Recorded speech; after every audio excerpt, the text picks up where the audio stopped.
People only root for people who don't need it. People struggle to do things alone.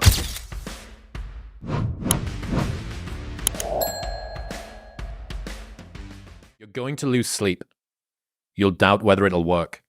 You'll stress to make ends meet. You won't finish your to-do list. You'll wonder whether you made the right call and have no way to know for years. This is what hard feels like, and that's okay.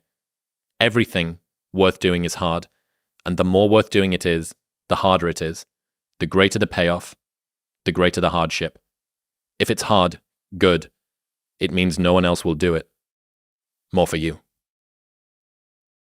I think a lot of entrepreneurship and even personal growth is training yourself on how you respond to hard. Because in the early days, hard was, ooh, stop. This isn't good. This is a warning sign. This is a red flag. I should slow down, or I should stop, I should pivot. But the more I think about it as a competitive landscape, as I'm clear on what this path is supposed to look like, and these rocks and these dragons are things that I'm going to have to slay along the way to get the princess or get the treasure, I get happier about the harder it is because I know that no one else will follow. It's a selection effect.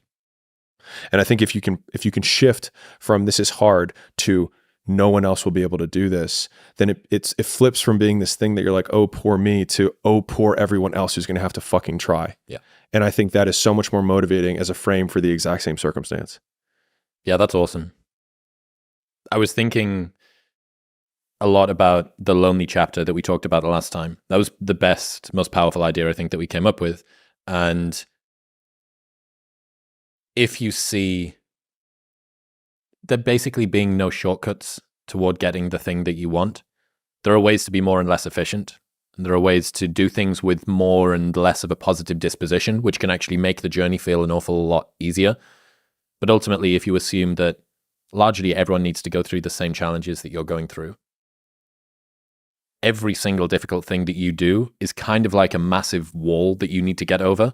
And you go, wow, fuck, I'm so glad that I've got over that wall. And think about how many people are going to be selected out. It's like the Hunger Games, Think about how many other people are going to fall at that wall there.